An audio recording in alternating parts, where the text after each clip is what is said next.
Hello, it's Jimmy here at O'Reilly's. I have a Ford Transit Mark 8 here and it is losing coolant over a few days.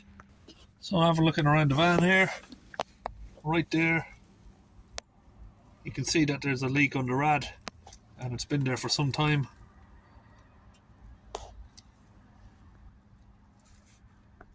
Tell you a little bit of a rant here, I have a little bit of a story. You know what sometimes I find amazing is I got called out to this van a few months back and it had a leak right from the back down there, but the head was cracked.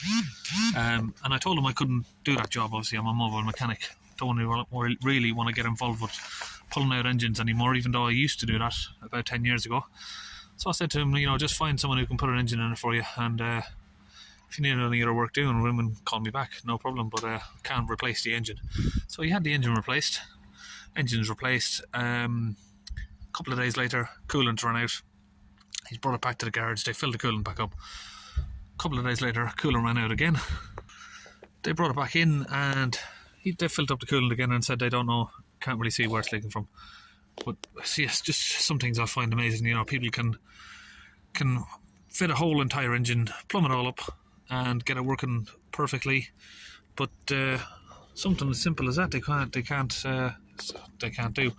And of course, this is going to be, that problem has been there for a long time. So that's going to be the cause why he cracked the head on his old engine in the first place. And now it's causing an issue again. So we better get it fixed before it wrecks this engine as well.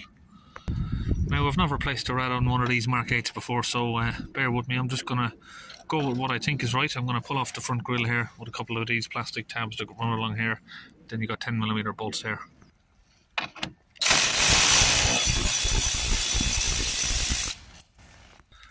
Great, it started snowing on me. Now there might be some bolts, I'm thinking, underneath the headlights, so we're going to take the headlights out. Just check. Right, I've got the headlight out there. It only takes a minute to get that out. You can see, I'm just thinking, I don't know if I need to remove the grille or not, but you can see that's already loose there anyway. But yeah, it gives me a better access here to the side of the rad anyway. I can see now with the headlight out, one of the coolant pipes here. And it looks like I might be able to just pull the fan cover off here, slide it out, but it's got a viscous fan on it, so that might need to be removed first as well. And you can see the old chop mark down there where someone's used a hammer on it to get it off before.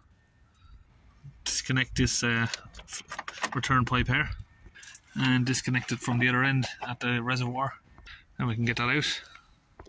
So we're just going to hit a tap of a hammer there right on that corner where the chisel mark already is. And now that breaks it loose, we can just open it with the viscous spanner here.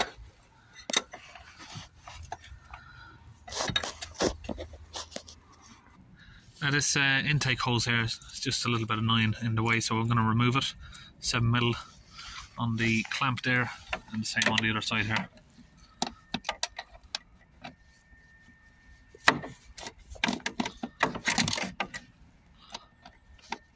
Just try and get that in there. We'll have to move the bottle here.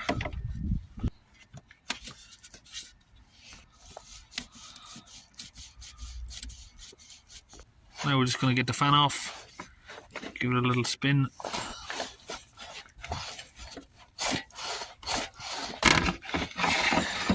Let that drop down, or take it out from the side.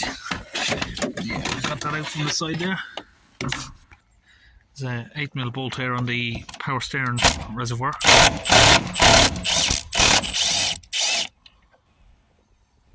Pop out those little tabs there from the side of the casing and we can pull that out.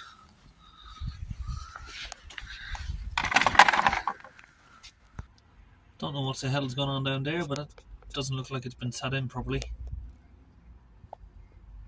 That's just down the bottom of the rad there. Right, that was looking quite easy to get that out now, but it looks like these, so let me see if I can get the camera in there. These top mounts, it looks like it's pressed into the top cross member here for the bonnet, the slam panel. So it looks like I might have to pull this off.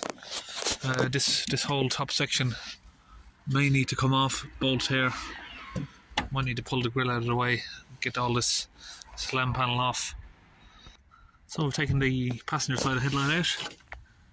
ECU there. Looks like someone's done a dirty delete on the DPF.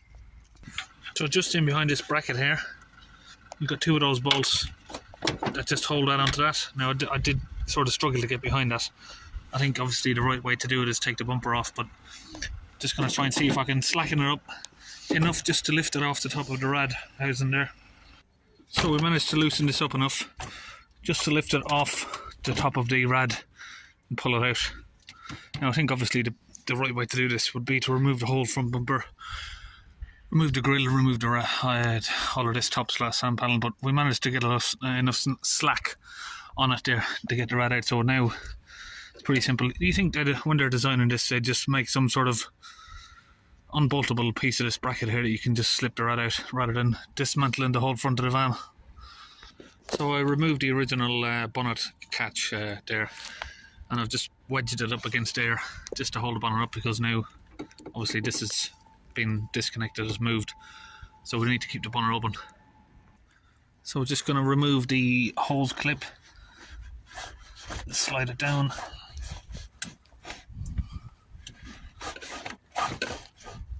It doesn't want to come over the lip,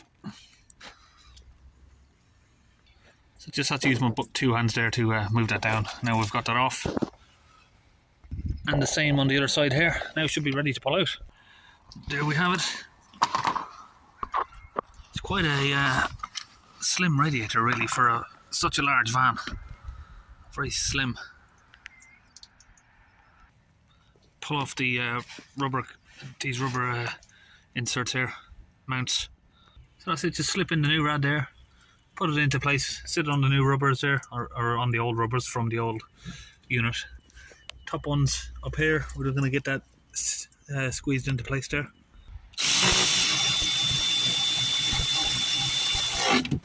Get all of these bolts back in. They sure do put enough of them on there.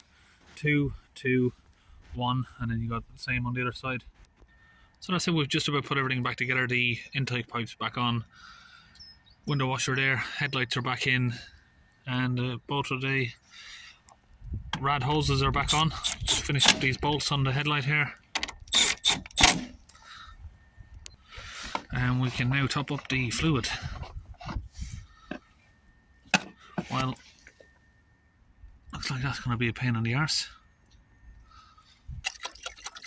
Just get some new antifreeze in there. Just got to run the engine up to temperature now. Put the cap back on.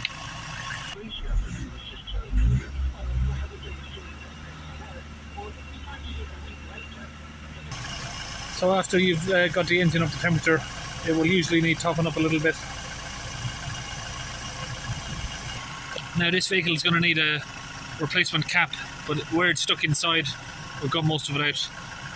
But it's going to just replace the whole reservoir and cap, because obviously we're left with just the cap end here, and it just looks like that. So we're going to replace the whole reservoir and this, but that's something we're going to have to come back for. That's it, we're all finished, and we'll see you on the next one.